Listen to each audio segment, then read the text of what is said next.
नमस्कार, मैं अंजलि मिश्रा। स्वागत है आप सभी का द न्यूज में। आपको बता दें कि जिस तरीके से एनडीए ने जीत दर्ज की और उसके बाद उनके दो घटक दल यानी टीडीपी और नीतीश कुमार की पार्टी जदयू जो है उनके साथ साथ नजर आ रही है। टीडीपी के साथ उनका काफी, अगर आप कहेंगे, अच्छा लगाव देखने के लिए मिल रहा है। काफी, अगर आप कहेंगे, कनेक्शन देखने के लिए मिल रहा है। दोनों काफी एक दूसरे को इज्जत सम्मान दे रहे हैं और यही बात जो है अब विपक्ष को पच नहीं रही है।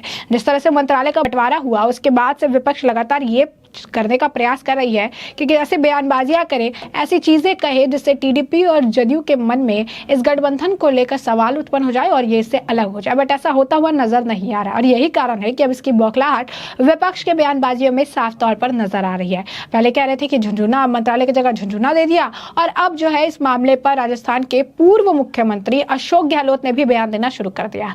अशोक गहलोत ने भी इस पर लंबा चौड़ा पोस्ट जो है किया है। वही दूसरी तरफ राहुल गांधी की खटाखट पॉलिसी की एक और बात सामने आई है जिससे कांग्रेस और अखिलेश यादव की मुश्किलें बढ़ सकती है, जो वकील जो है विभोर आनंद उनके द्वारा ही साझा किए गए। क्या है माजरा, विस्तार से समझेंगे। सबसे पहले बात कर लेते हैं कि अशोक गहलोत ने पोस्ट करके क्या कुछ लिखा है।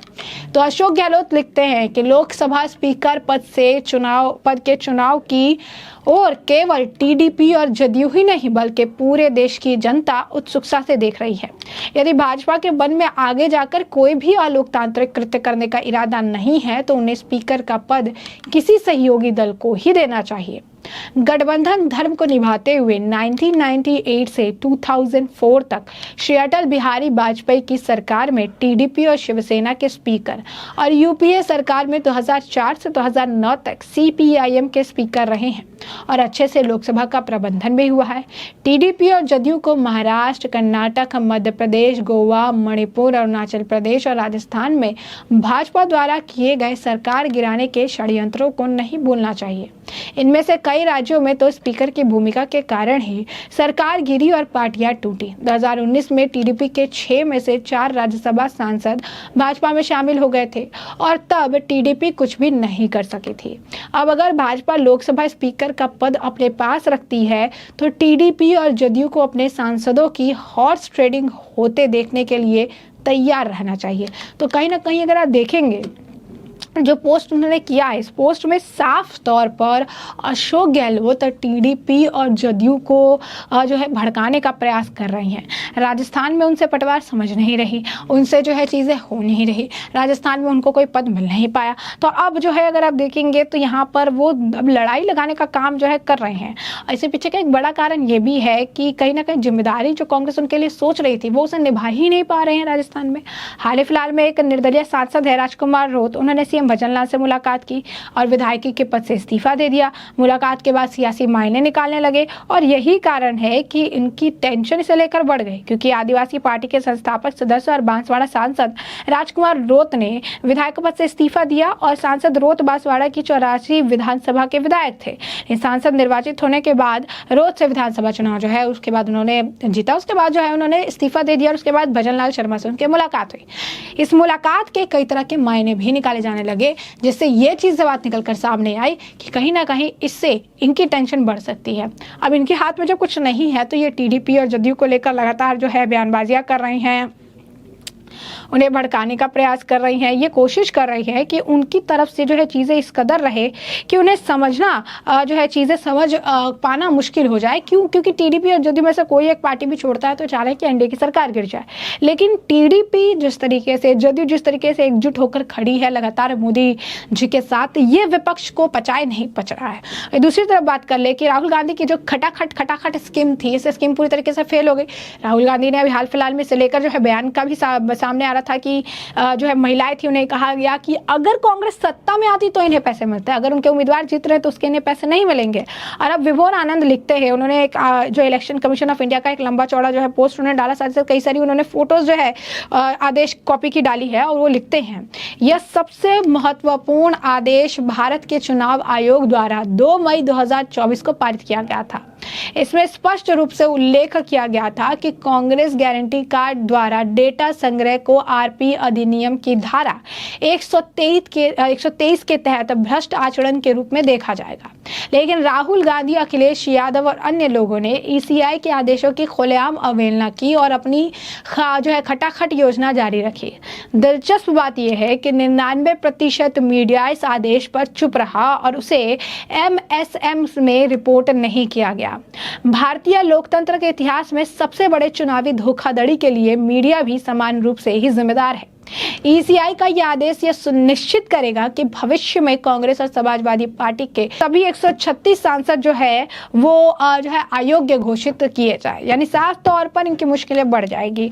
कहीं ना कहीं राहुल गांधी ने जिस तरीके की बयानबाजी की, कांग्रेस जिस तरीके से चीजें कह रही है, इस मामले पर भी रिएक्शन देखने के लिए मिला है। उन्होंने जिस तरीके से लोकतंत्र का हवाला देकर चीजें खराब करने की कोशिश की थी, इस मामले पर बीजेपी नेता मनोज तिवारी ने भी उन्हें घेरा। क्या कुछ कह रहे हैं वो जरा सुनिए आप। राहुल गांधी सरासर इस चुनाव में झूठ बांटे हैं।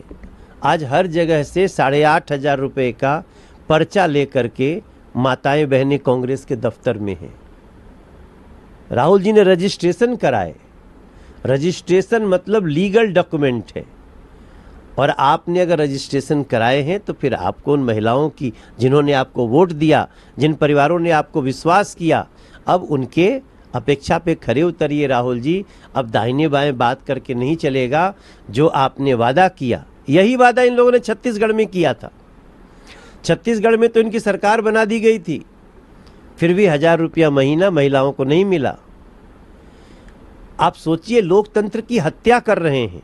जहां चुनाव में लोगों को अपने मन से वोट डालना था, वहां इन लोगों ने प्रलोभन दिया।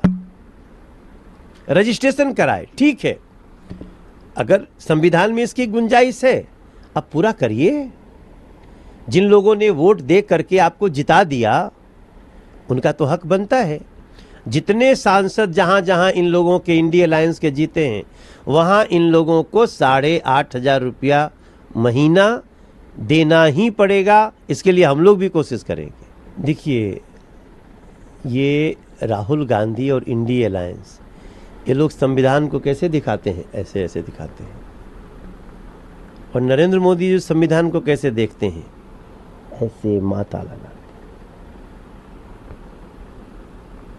यही अंतर है इंडिया अलायंस में और एनडीए में। हम संविधान की पूजा करते हैं। अब तो मोदी जी बन गए हैं ना। पहला डिसीजन क्या हुआ? किसानों के खाते में धन, किसान सम्मान निधि। दूसरा डिसीजन क्या हुआ? सभी 3 करोड़ लोगों को घर। संविधान कौन बदल रहा था? अब इस देश की जनता राहुल गांधी से पूछेगी, मोदी जी तो बन गए, संविधान बदला नहीं, आपने क्या सिखाया था, क्या कहा था, क्या झूठ बोला था? और राहुल गांधी और इंडिया अलायंस को जवाब देना होगा। जैसा कि आपने मनोज तिवारी जी को सुना, उन्होंने भी साफ तौर पर जो चीजें कही है, उन्होंने कहा है कि राहुल गांधी जो है पहले चीजें कहते थे कि लोकतंत्र खत्म कर रहा है, लोकतंत्र को ऐसे लेके चलते थे, लेकिन मोदी जी बिल्कुल भी ऐसे नहीं है। उन्होंने बिल्कुल जो है अलग तरीके का माहौल बना रखा है, और मोदी जी जो है वो संविधान की इज्जत करते हैं, वो संविधान के खिलाफ कभी नहीं गए। ये तो इन्होंने ही जो है इस तरीके के माहौल बनाए रखा है, इन्होंने इस तरीके की बातें जो है इन्होंने कर दी है, नहीं तो ऐसा मोदी जी के साथ कुछ भी नहीं है। वहीं आपको बता दें कि बीजेपी के प्रवीण खंडेलवाल जो है, नेता प्रवीण खंडेलवाल का भी बयान है। क्या कुछ कह रहे हैं वो जरा एक बार आप खुद सुनिए। देखिए, इतिहास इस बात का गवाह है कि राहुल गांधी, कांग्रेस और उनके सारे मित्र इस चुनाव को हार चुके हैं। देश में प्रधानमंत्री नरेंद्र मोदी जी के नेतृत्व में एनडीए की सरकार बन गई है। अब अपनी जो हार की खीज है वो किस पर उतारें, तो कहीं ना कहीं वो इस तरीके के नैरेटिव बनाने की चेष्टा करते हैं। अगर राहुल गांधी की सोच सही होती तो देश की जनता ने उनको सरकार में रखा होता, लेकिन ऐसा हुआ नहीं। इससे ये साफ है कि देश की जनता ने राहुल गांधी को, उनके मित्रों को, कांग्रेस को और उनके सहयोगी दलों को बुरी तरीके से रिजेक्ट कर दिया है। और अब उस रिजेक्शन को वो उस अनेक कारणों का बहाना बना करके अपनी बात को सही ठहराना चाहते हैं। तो राहुल गांधी के विषय में हम ज़्यादा इसलिए नहीं कहेंगे क्योंकि सारा देश जानता है कि राहुल गांधी दिल से बात करते हैं, दिमाग से बात करते हैं या अपने सहयोगियों से बात करते हैं। तो इसलिए राहुल गांधी के विषय में बहुत टिप्पणी करना मुझे लगता है ठीक नहीं होगा। तो तो जैसा कि आपने सुना, उनका भी यही कहना है, प्रवीण खंडेलवाल का भी, कि राहुल गांधी पर जिक्र ना ही किया जाए तो ठीक है, उन पर क्या टिप्पणी की जाए। ये अपनी चीज़ें नहीं देखते हैं, हमेशा इस तरीके के बयान देते हैं। विपक्ष का काम ही है इस तरीके का बयान देना और लोगों को मैनिपुलेट करना, ताकि लोग असल मुद्दे से भटक जाए और कुछ और जो है सोचने लगे। तो ऐसे में हमने आपको जो ये पूरा मामला है ये बड़े विस्तार से बताया कि ये पूरा मामला क्या है, और अब इस पूरे मामले पर आपकी भी जो राय हो हमें कमेंट सेक्शन में कमेंट करके ज़रूर से ज़रूर साझा करिएगा। धन्यवाद।